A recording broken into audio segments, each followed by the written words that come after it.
unnoticed. Demons. Ultra-dimensional unknowns. What do they want? Are we about to come face to face with them, whether we're ready or not? Find out from the world's leading experts in this very special edition of Raiders Live News Talk Radio.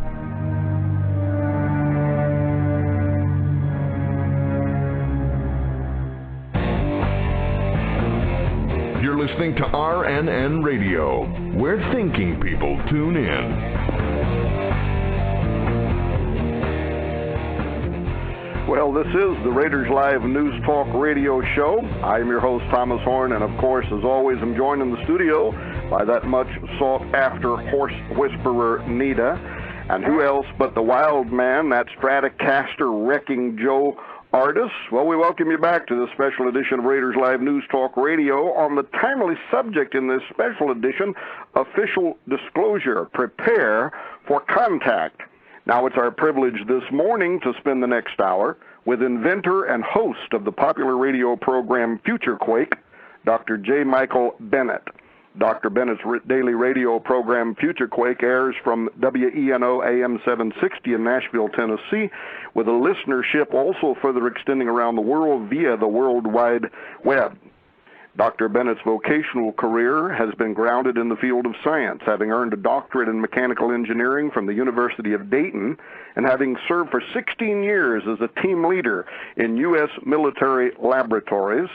He currently operates his own technology development and consulting company with many of his 15 patented inventions having been brought to market. In fact, his work's been profiled in media like the Wall Street Journal, the NBC Nightly News, CNN Future Watch.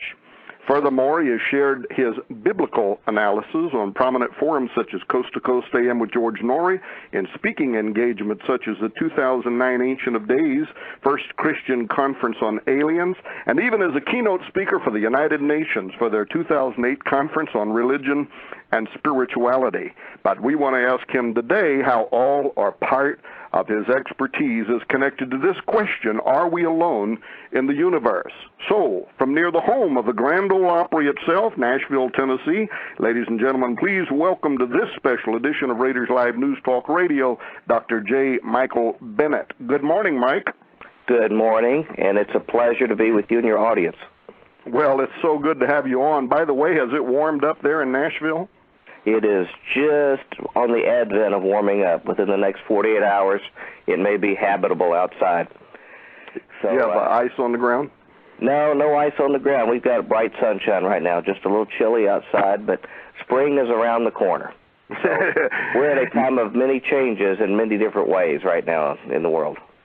Yeah. Well, we're looking at that sun finally peeking out there. It warmed up to, 20 degrees or something, and we all went sunbathing. A lot of territory to cover this morning, and I want to talk to you in particular about some of your research into this area of extraterrestrials, or more appropriately, in my opinion, probably extra-dimensionals, but we'll let you talk about that. To begin the discussion, I want you to elaborate a bit more about yourself. Tell people about your scientific, business, academic credentials, your spiritual history. What is it to know Dr. Michael Bennet? Well, you covered a lot of information about my credentials and my career itself. I'm a person of science. I'm used to using the scientific method, publishing in academic journals where one has to really do one's homework, be able to understand the cause and effect, use the scientific principles and scientific laws, and produce work that survives academic and professional muster in that area. One thing I am not is a theologian. I'm a student of the Bible. I love the Bible, and many others who speak in this area, at best I can stand on their shoulders and maybe add a little bit to it. But I find that people like myself who come from a science background can add a unique dimension to the theologians in understanding some of these issues that we talk about. And I have personally been benefited from others from similar veins and backgrounds who've added their own unique take in understanding the phenomena we see around us from a biblical worldview. As far as my spiritual background, I was raised in about as traditional an evangelical environment as anyone could. In fact, you could probably call me an evangelical square. I was raised in the Southern Baptist tradition in church, raised in wonderful Bible-believing churches, and continue to do so. I even was able to attend Christian education in high school in a Church of Christ-based school system, and just had a wonderful cloud of witnesses around me theologically in my upbringing itself. And so I bring that particular background and context to how I understand these issues, and hopefully I can serve as maybe an interpreter of some of these complex matters, including things in the Bible that we don't always hear about in all of our churches, to help others understand from a similar background to me what's really going on from a biblical worldview we can relate to. Hi, Dr. Future. How are you doing? I'm doing just fine, Nita. It's wonderful to hear from you. It's good to have you on this morning. I wanted to ask what the reason is that you developed a personal interest in this topic of UFO issue and disclosure. What was the reason? Well, I have to confess to you that I somewhat resisted it for a long time, particularly tying the spiritual to the issue. I think most people, particularly young men my age, growing up in the space era, always had a little fascination when we would hear remote pieces of information. It might have been a comic book or some magazine on a rack about UFOs. And it was a gee whiz factor that always just fascinated our minds. And again, growing up under a space program, you thought the sky and space was literally the limit on what we might learn. But it wasn't always a connection, again, spiritually. And even back when I was young, the mass media that would have movies on these topics didn't really connect the two for a long time. But as I got older, I developed an interest in Bible prophecy. It was not a topic that was discussed much in my church circles, but I, like millions of other people, came across a book called The Late Great Planet Earth by Hal Lindsey, and I, like others, will always owe a debt to him for stimulating an interest in understanding what was going on in the world around me and how it might be explained in the pages of the Bible itself. And so through that background and interest in prophecy and trying to gather information, as the advent of the Internet began, I started bumping into information from isolated sources like David Flynn and others that said there might be a connection in this UFO phenomena and religious, spiritual issues that were discussed in the Bible, and particularly about the end times. And that really caught my ear, but it was not something one would feel comfortable talking to the average person in the church pew next to you. So I just very discreetly and occasionally would gather information. But a big turning point to me was in the summer of 2005 when I had the privilege to attend the Ancient of Days conference in Roswell, New Mexico, run by Guy Malone, and having a number of Christian theologians, prominent theologians, that had dedicated their time and energy to trying to connect the dots on what the Bible might have to say on this very, very complicated and almost taboo issue. And from that point forward, things changed dramatically for me. I just started the Future Quake radio show in the spring of 2005 and found it as an opportunity to bring many of these other alternative voices in the world of theology to broach this topic. And Future Quake became a place where very difficult, controversial, taboo topics like this can be discussed in a respectful manner with a biblical basis. Hey, Mike, we're going to be talking to Guy Malone here in about 2 hours, and as you know, he is a past experiencer, emphasis on past, which opens this debate to something potentially more than advanced technology. Some of the people that we've been talking to who are scientists have kind of a nuts and bolts approach to this. They don't really view it as having any spiritual connotation other than the fact that it might affect people's particular mythos or faith.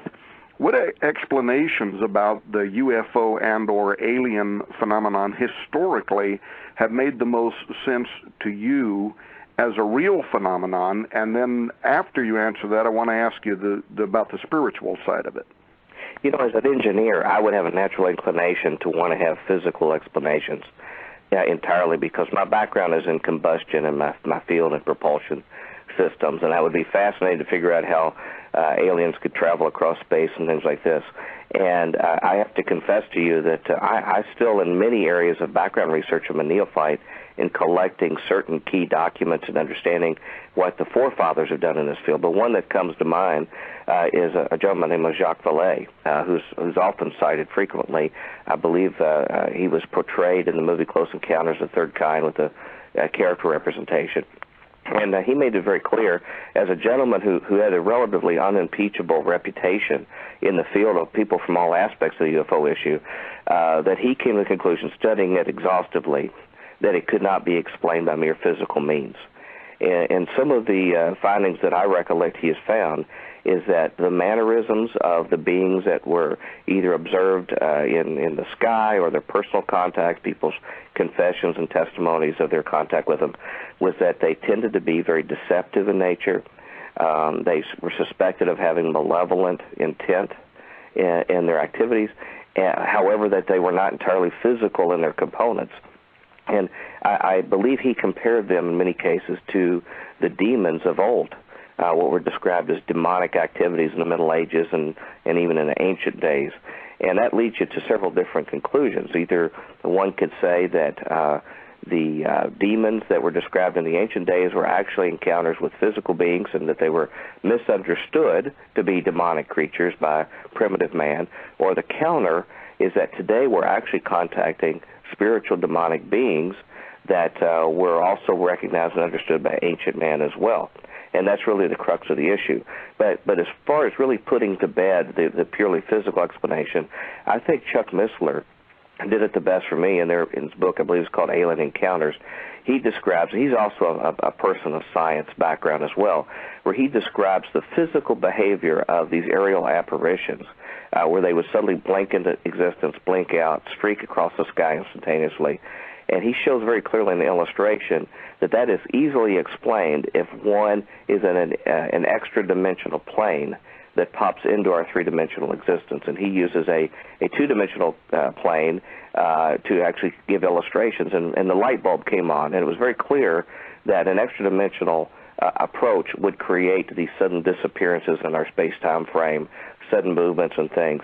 And so that became very convincing to me, in addition with the other data, that there's this other component. And, of course, other writers have studied some of the other similar facets as well, including these diabolical intentions they have and even some of the very ancient intentions that they have that have been recorded over the ages.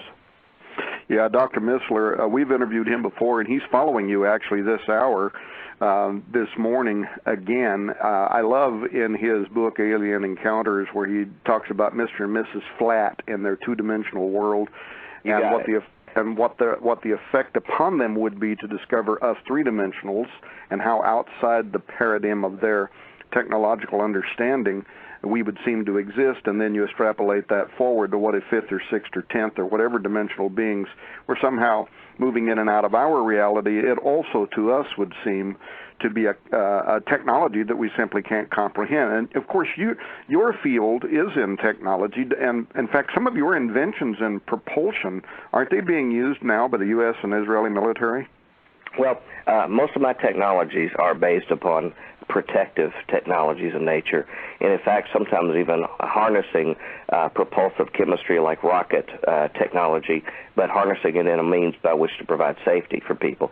It is being used in a military component right now to protect our men that are deployed overseas right now, and being used in numerous areas. I've had some international involvement with scientists in Russia, in some other secret cities, in Australia and elsewhere, and even in Israel more recently, which was a fascinating opportunity to spend time in the Holy Land, a place that has seen many of their own UFO sightings and have a direct geographical connection to what we think some of the answers would be regarding the origin of these creatures or beings. Yeah. Now, in addition to abduction and manifestations such as UFOs and or the aliens themselves, with the appearance of these entities, there also seems to be a message that they are consistently delivering. Why don't you talk to us about that? Well, the message is very important, and for those who see what they perceive to be the beneficial aspects of contact with these beings, the message is the critical component. Of course, individuals feel special when they've been selected to have contact with these beings, but what they're told to take away is a message to deliver. And the general message, if you had to describe it in a nutshell, is a consistent theme. It's the theme of basically we can become gods. We can become gods like them, like the visitors who come to us, and they will help us ascend to it. And there's a process that we can do to ascend to it with their help. And they can illuminate us on information that we are not privy to right now. And this information will stop wars, stop our need for food and energy needs, and will take us to this higher level of deification. And I find it ironic that this message is exactly the message given by the serpent we read in the Bible in the Garden of Eden. The message, he says, that we would become like gods and that our eyes would be opened or illuminated, is literally the oldest message in human history given to us by anyone other than God. And mankind fell for it then, and he continues to fall for it today. And one of the other interesting aspects in their elaboration of this is that they further clarify in this information that's even been recorded by the ancients and has been come back into vogue now in modern days, the message on the ancient tablets, is that they switch the roles, the benevolent roles of the creator and the rebel to the creator itself. For example, in ancient Sumeria, we have the gods Enki and Enlil, and Enlil is perceived as a creator god over earth, but it largely does not care over his creation or even the well-being of humanity, where Enki comes along as a type of rebel god, tries to elevate the position of man, and actually confronts Enlil to be able to provide that relationship with mankind. And that reoccurs over and over again in cultures that stemmed out of that Sumerian background. So basically you have two stories. You have the biblical story about a benevolent creator God, a rebel who tries to bring the fall of the crown of his creation, humanity, or you have the alternative view that this Satan, Lucifer, Lightbringer, is attempting to co-opt mankind into a successful rebellion against an evil creator God, or what's called, I believe, a demiurge.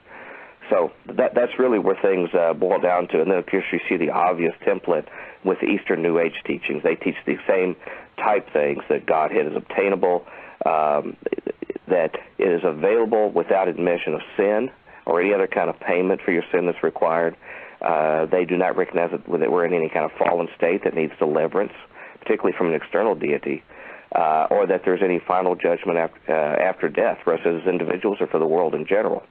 And you can see this message not only in the Far East, but if you look at Western mystics like Dr. John Dee, we see the Gnostics in the Middle East teaching this in ancient days. Aleister Crowley, the Tibetan monks who then even came to the West, came to Nazi Germany and taught this teaching, which led to the development of the SS and others. And now we call it the New Age movement. But basically they have co-opted this whole study and idea of the alien visitors, that they are creatures that are advanced like avatars, what they would describe avatars in the Far East, who have come down, and basically they're merging science and religion, where the lines blur, where one begins and the other one stops, and they become one big amorphous power structure. And they believe that they are coming back to help those who accept them to advance to the next state, and basically get rid of the rest of the people who choose not to advance. And that's the essence of basically what their story is. Now, at your UN lecture on religion and spirituality, were there some of the speakers there that addressed kind of this concept, the idea of ET and advanced religion? You know, yes, there was. And what's fascinating when you think about that is that it was a conference endorsed and underwritten by the United Nations, which is typically presumed to be a non-religious entity, and then the World Council of Churches, which is presumed to be a Christian organization, being Christian churches. But a major component of their teaching, and in fact they're creating a new world religion as a part of this called the Order of the Transfiguration, with a mission to create a new humanity for a new world order by their own slogan. A large component was the UFO savior belief system. Very prominent, worldwide known figures that teach in this area were a part of it. And they were teaching that this ascension was an ideal part of it, with, I interpret it to be the tacit approval of the United Nations, including UN representatives that were there during their talks, as well as some of these other large-scale global Christian organizations that endorse this particular teaching. Mike, it's Joe here. It's good to talk to you again. It's wonderful to talk to you. Hey, why do you think there appears to be a rapid increase in UFO sightings in the recent years? Well, to look at things objectively, I think you have to admit that with the increased exposure in commentary in mass media, that is going to heighten people's awareness about what's going on. There is so much on television about it that not only does it make people more aware, but it is starting to erode the stigma of coming forward and saying that you've had some kind of experience. We even have political figures that say they've seen UFOs. So now people are starting to open up and be more aware of it. In fact, even more false sightings, I think, could be created because of this. But aside from all that, the people who have received messages up to this point, or say they have, and have presented their information, said that there would be a large increase in these type of things, and that it was expected that this would increase to a large extent. And there are some other things that happen in world history that may also have accelerated this view. It's according to what our whole understanding of what the cause is. We entered the atomic age back in the middle of the 20th century, and simultaneous with that, we see a dramatic increase in UFO sightings, from the initial test sites to even nuclear launch missile silos. UFOs are reported. Our space program, we've had UFOs reported over space launch sites. So it may be things of our own doing as well. But in addition to that, there was a big turn in the middle of the 20th century, within about a 3 or 4 year window, of things of extreme importance, events from a spiritual and an occult standpoint.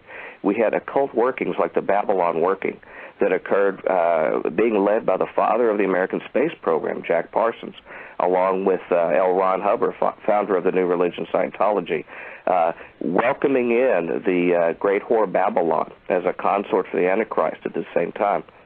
We have the finding of the Dead Sea Scrolls in this same window of time, along with the Book of Enoch, which gives an ancient explanation of what may be the manifestation of these particular beings that are appearing. We have the founding of the nation of Israel, and in fact it has been a type of magnet to attract these UFO sightings as well within the nation of Israel. So world history took a dramatic turn in the middle of the 20th century at the end of World War II, and it seems like it's reflected in the heavenlies as well. And of course, to conclude, I have to say that the Bible itself says that many signs and wonders in the sky will greatly appear as part of the birth pangs at the advent of the last days, and that's yet more evidence that we may be entering the last days as well, as judged from the Bible. It's interesting that you bring up Crowley's Babylon working, followed by Parsons. They were also trying to open the same kind of a doorway to bring something through, right? That's exactly right. It was an activity, a portal. Crowley did his, I think it's called the Alamantra working, earlier in the century, more closely to the time of World War I. That's right. And actually brought forward, as you know, a being who he illustrated to look almost identical to what we associate with alien grace, and provided information that then became a religion. And one of his disciples, Jack Parsons, was the one who took things further to try to bring in the era of Antichrist further, or what he called the dawn of Horus as well, too. So with the history of the world in the 20th century was written, you have an overt history written, and then you have a covert history from the occultist, from spiritual activities and the work of God that go hand in hand to explain what we see today.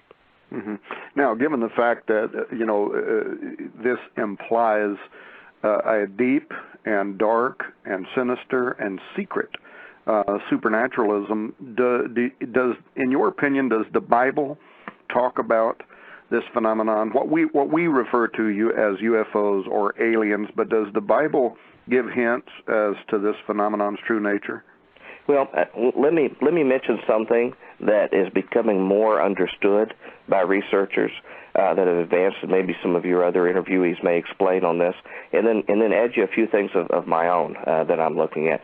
First of all, the passage in Genesis chapter 6 that the ancients clearly understood, the Jews, the early church, understood that fallen creatures that originally had rebelled with Satan himself, powerful angelic beings, are said to have come down to earth, cohabitated with human women, and created an offspring that created terrible days of horrible suffering, depravity, and wickedness on earth, so bad that it says that God's hand was virtually forced to destroy the beings that existed on earth at the time, and to preserve the bloodline of the kinsman redeemer as promised in the book of Genesis through the line of Noah, to be able to save and salvage humanity.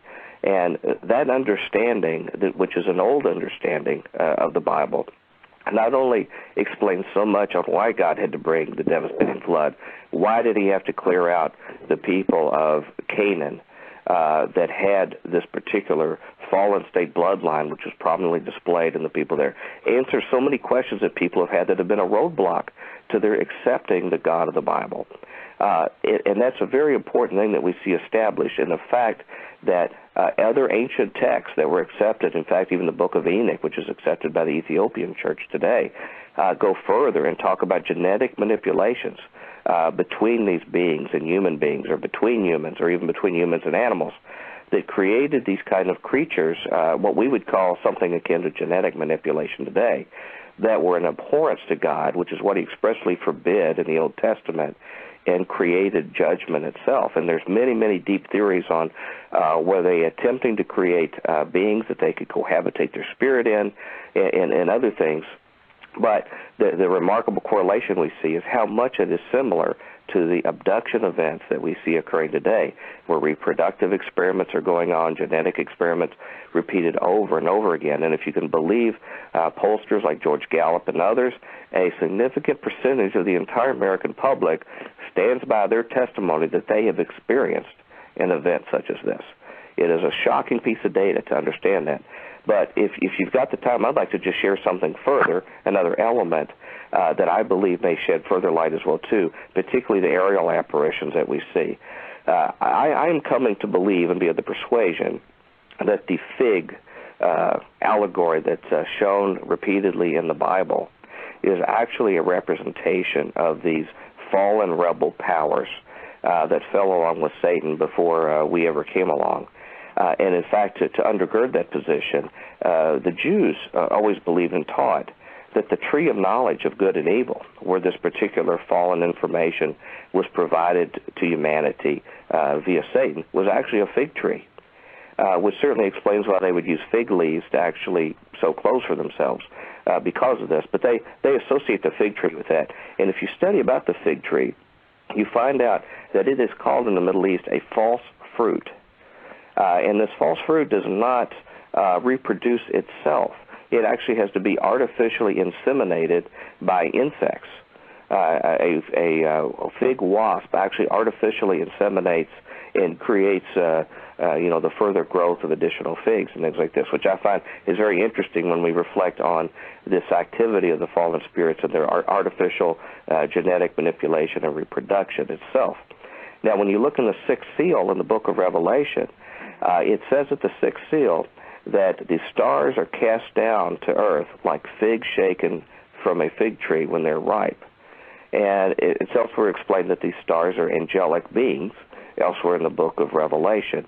And in fact, to further reinforcement, I believe it's in Isaiah 34, this same passage is also talked about, and it calls them heavenly hosts that are thrown from the sky like figs from a fig tree when it's ripe. Now, Jesus also recites that same passage in his famous passage, I believe in Matthew 24, about the last days and what will occur. He also refers about them falling like figs for a fig tree. And then a few verses later, he mentions a parable of the fig tree. Now, many people interpret that parable of the fig tree to be talking about Israel, which I don't see any indication why we should construe it as such. In fact, Paul and others clearly show Israel to be an olive tree and are repeatedly show Israel as a representation of such. But I would conjecture that these figs, again, may be referring to these heavenly powers.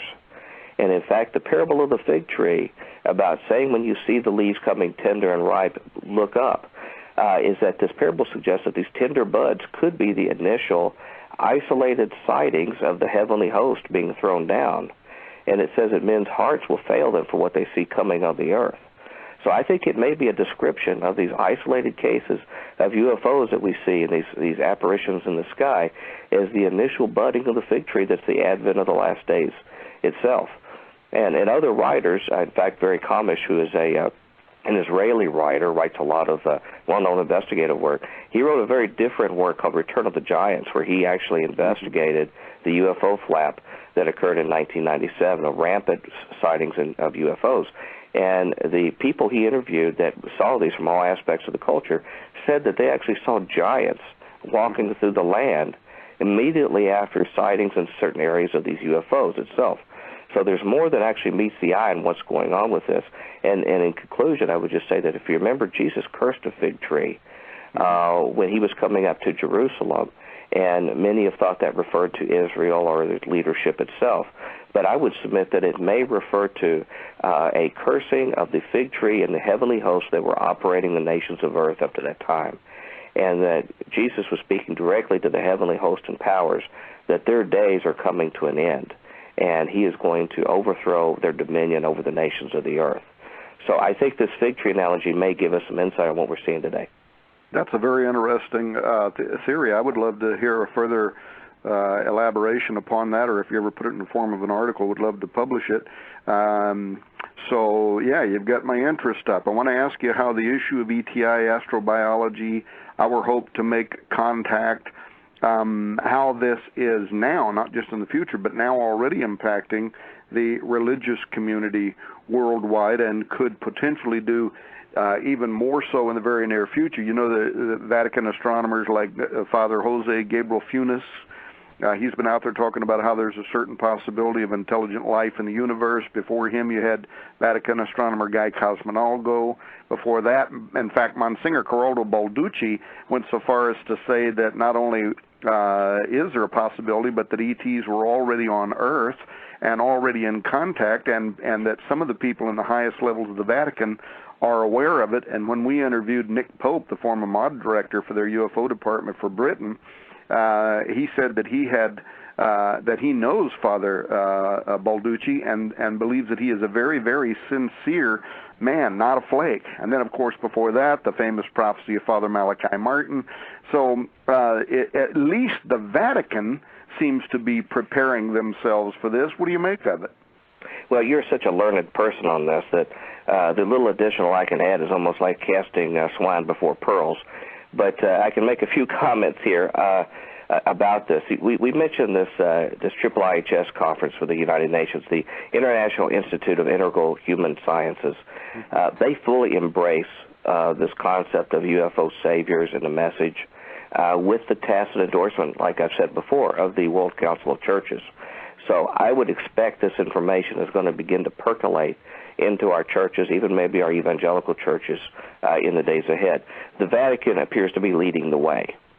And if what I suspect, I'm not of the Catholic faith, but what I suspect based upon prior history is that the Catholic Church will be fine with anything like this if little green men show up or whatever, as long as they acquiesce to Rome and the power of Rome.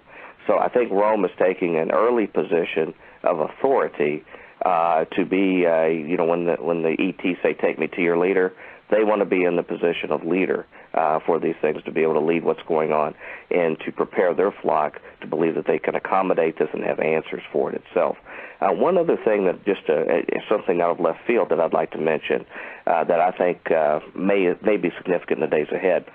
We have a number of new churches being formed that are called DMT churches, and they're available throughout the country. And DMT is a acronym for a particular chemical that has been shown reliably to contact the spirit realm and to have events, what we would say, akin to ET encounters or abduction events. And do you have a moment for me to comment on that? Sure.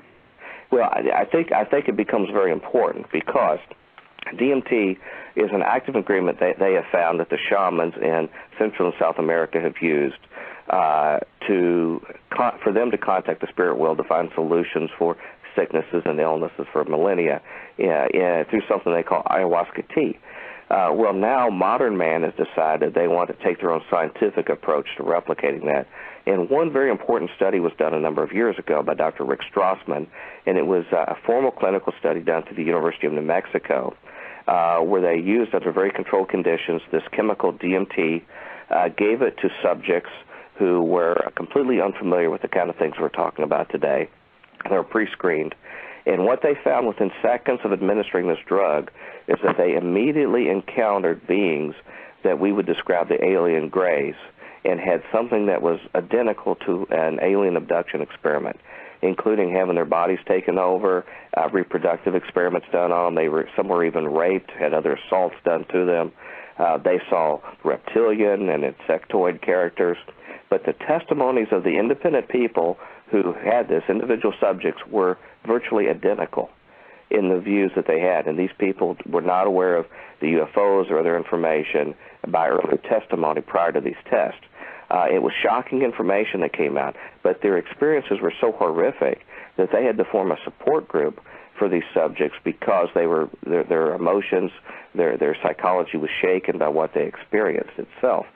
And now mankind, in their thirst always to find what's new and forbidden territory, are now forming churches where they actually make a religious ritual out of ingesting the substance and having these events. And I would suggest our listeners also check out, there's an article you can find online from a National Geographic reporter where they went into the jungle, went through one of these ceremonies ingesting the DMT in the jungle, and they had an experience of actually falling down what you would describe as into hell. This person was an atheist, did not embrace religion, but they fell past all these fallen souls that were calling out for redemption and rescue. They fell before 3 thrones in Abyss area. They were told they could never leave and that they were judged. And as part of the ceremony, there was a process of trying to bring these people back from this experience. And it forever changed the person who wrote the article. And there's experiences like this on and on again. But the connection to the experience of seeing these beings, an abduction event, and a spiritual transcendent experience is very important for people to keep in mind, as opposed to beings from some other planet. And one of the keys about DMT they found is they believe it involves something called the pineal gland, which is right in the base of the brain, right between the eyes, or in the forehead area. And this pineal gland produces DMT, but we do not have these experiences because a chemical in the stomach neutralizes it. And so you have to take an excess amount intentionally to be able to have this experience. And I've speculated if, in fact, this neutralizing chemical was not something that mankind was given at the time they were banished from the garden, something akin to the cherub with the flaming sword, to keep this direct contact, not only with God, but with Satan and his forces as well, a barrier to attempt to protect us. And the whole concept of sorcery in the ancient world was to use chemicals to be able to break this barrier and to reopen the portals that had been closed. And now we're finding a whole new advent of being able to do that by using this. And the pineal gland is considered to be the key point. But the fact that it is in the forehead area is very important when you look at it biblically, because the word forehead in the New Testament, I believe, is only used in the book of Revelation. And it is always in the context of using a seal that is placed over the forehead to keep spiritual forces from the other side from getting their hands on particular individuals on earth. You see God putting a seal on the forehead of his servants right before the abyss opens. And the creatures of the abyss can attack everything on earth except those whose foreheads are sealed. We also see Satan putting his seal through the Antichrist on his own with the mark of the beast, which they're forever doomed to be part of his dominion. And then at the end of the Bible, we see God actually putting his seal on his servants, his own name on their foreheads to seal them for eternity. So there's something going on within our physiology, and like René Descartes said, this pineal gland may be the portal that opens up this opening, and now mankind is aggressively trying to find out how to open that portal. And furthermore, if I've got a moment to elaborate further, go ahead. There are other chemicals that have similar effects, and one that I'm currently studying now, and this is new information that I'm uncovering, we'll be speaking about at the the Last Days 2010 conference next month, is that another popular chemical that created these events was something called absinthe, which was an alcoholic type of beverage that was all the rage, particularly in the ancient world, but particularly in the 1800s, the turn of the 20th century. It was eventually outlawed as the only alcohol that was outlawed worldwide because it had a severe impact on people beyond regular alcoholism. But it was used by bohemian authors, writers, artists, because it said it helped them contact their muses or the spirits on the other side that would enlighten them in information they couldn't reach. In fact, Aleister Crowley was a devotee of the use of absinthe. He called it the green fairy or the green goddess. He wrote about it as a reliable portal to the spirit world. And the interesting thing is this material, the key on how it's produced, is it is a distillation of the wormwood plant. And the wormwood plant, the official name is the Artemis absinthium plant. And as you study further on where that name came along, Artemis was associated, as you know, you're an expert in these areas of mythology, was a female deity also associated with Hecate. And Hecate was the spirit that controlled the portals of the spirit world itself. Also was associated with flame, fire, torches. But this Hecate creature controlled who passed through the spirit world at the time. And in fact, this word absinthe or absinthium is literally out of the New Testament in the book of Revelation when you see wormwood, who is actually described in the Greek as absinthium, is actually thrown down and cast to earth. Mm-hmm. And I think this is critically important because many have assumed that wormwood was a planet that's returning or something that's thrown down into the sea that ruins the waters. But I am now of a speculation that wormwood may actually be a character, a person, an angelic host, known in the ancient world as Artemis, who in fact was the sister of Apollo. Mm-hmm. And actually that this person may be cast down. And when the Bible says it was thrown on many waters, these same waters are interpreted later in the book of Revelation, in Revelation 17, by the angel as representing tribes and peoples and nations of the earth. And it says it will afflict 1/3 of the waters itself. And as a result of this, many people will die as a result. So if we're not looking at something that's going into physical water that's poisoning people, an alternative explanation could be that when this creature who controls the portal comes down, could actually affect 1/3 of humanity and result in widespread death as a result. And I can't help but think about Russ Dizdar and his work of the Black Awakening, where he says that a large part of our public are satanic sleeper cells that will be awakened in the last days to create widespread bloodshed across the earth. And I wonder if, in fact, this passage may reflect something akin to that, and that, in fact, the massive loss of life would be something like a large-scale blood sacrifice that would open the ultimate portal, because in the passage immediately after that, an angel goes with a key, and Hecate also was the goddess of keys, and this angel goes and opens the abyss and allows all of the infernal creatures from Tartarus to come forward, if, in fact, this would be an invocation type event to open it. So these are some things that I think that are important. I'm sorry if I got off the line. No, I absolutely love it. In fact, I can feel you need to write a book and let me publish it. You know, and you've also got some of my thoughts spinning as the relationship between this to ufology, where, you know, wormwood is cast into the sea, but a large part of ufology, in fact, some of the most mysterious parts of it, have to do with these manifestations being in the ocean, beneath the surface of the ocean, into the greatest depths of the seas. And of course the Bible has a lot to say.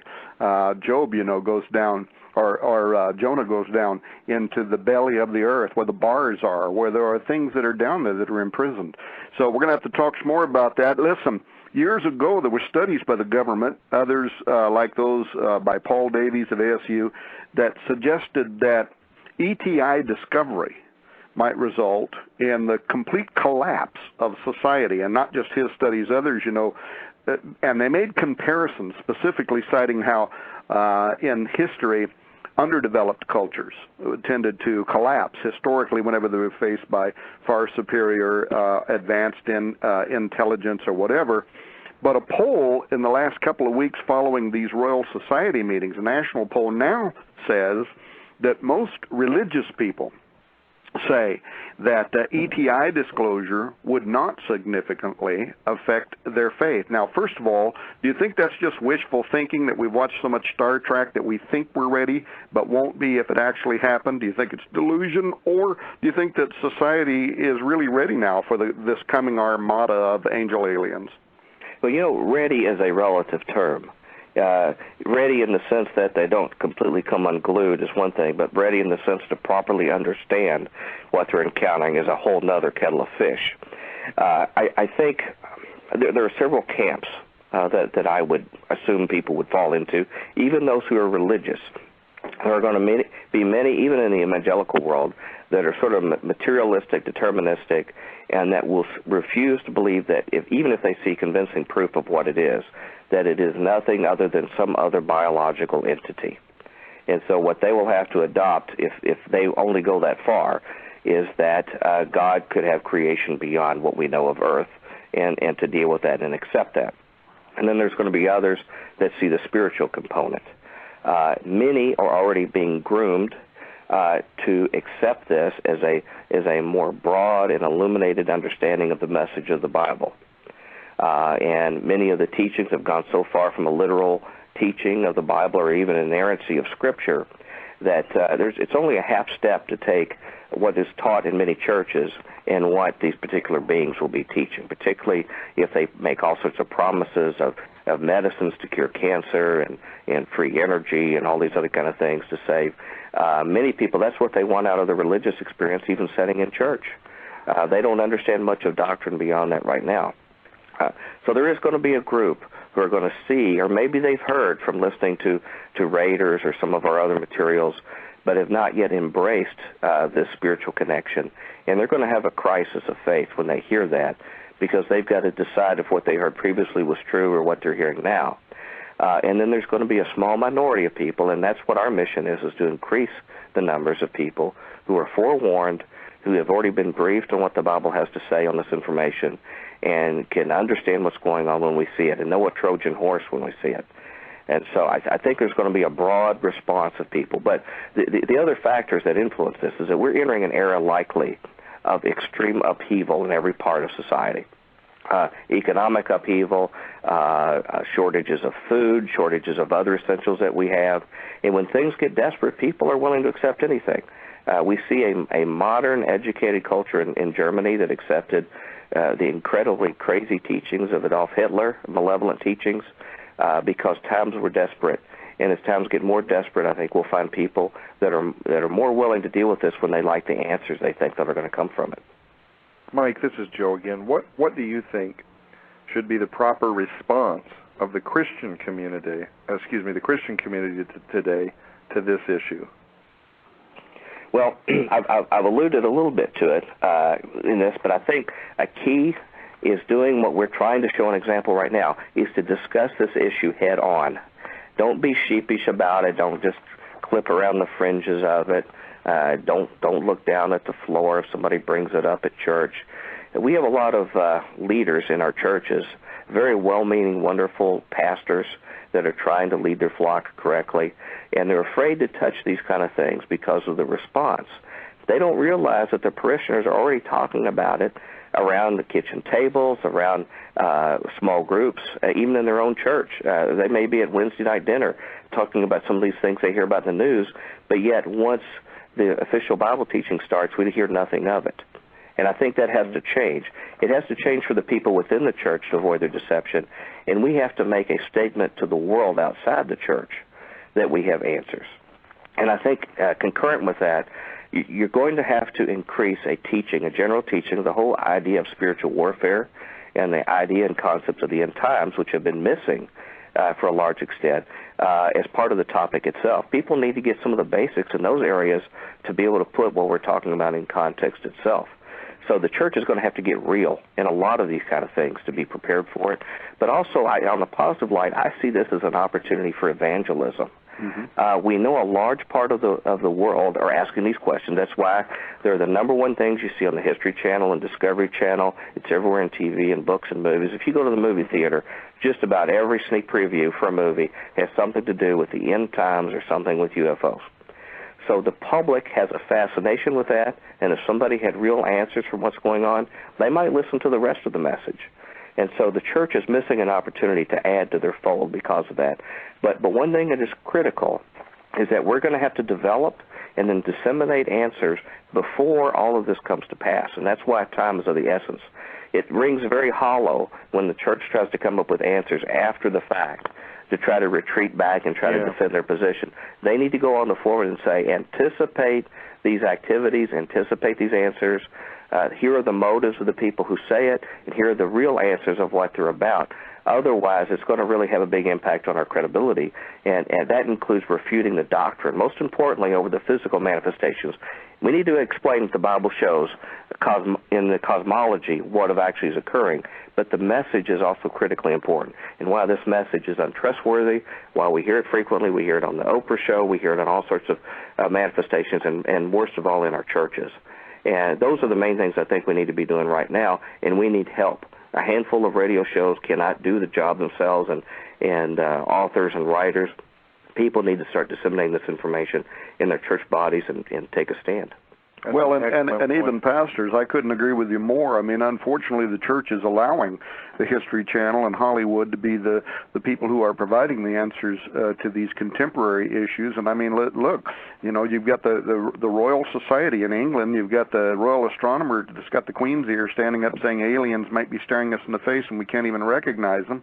You've got all these polls now showing that the large majority, including, by the way, Christians, are saying they could handle an ETI disclosure.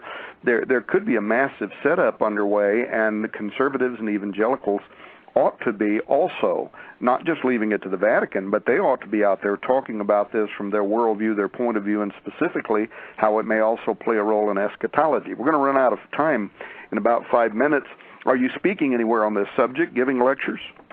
Well, I gave you a little taste of some brand new research I'm doing, and I'll be talking about that at the Last Days 2010 conference right here in the greater Nashville area. If you go to last-days.net, you can actually find out about it. It'll be April 23rd and 24th.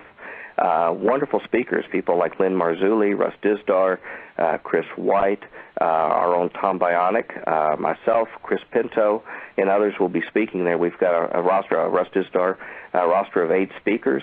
A wonderful 2-day conference. It's very, very affordable, and for anybody from this part of the country, I think it's a must do. Who knows how many days we have? These kind of meetings may be banned or outlawed the way we see things in the public right now. So we need to get this information. You know, the world gets their eschatology other places, and this will be a talk for another day. But if you go look at things like the Watchmen and other things that are taught, the occult world is getting their story out on how things are going to play out, including fake UFO landings that are intended to create world government. These are literally being taught to our young people right now. And we got to get our story together on what the real story is about. Now, are you also speaking in Roswell? Well, you know, I haven't gotten all the details yet about Roswell. You might share a little bit more with me. I haven't seen much for this year published yet, so I always consider myself in standby mode. I fully support the work that's done with Guy Malone and all the other speakers there. It certainly had a huge impact on my life. The wonderful thing is that all of those DVDs are available at ancientofdays.net, where you can go back and get all the many years of talks and teaching. It's one of the wisest investments you'll ever make, is to get those DVDs, study them, and share them with people you know. Now, you did speak at Roswell last year, right? Last year I did, and had the privilege of giving a talk that was used as the initial keynote for the remaining speakers. Afterwards, I really did sort of a holistic discussion, very similar to what I gave in front of the United Nations, about the history of spirit communications with mankind and how they were recorded in world history, how they had an impact, what the Bible has to say about pursuing those communications.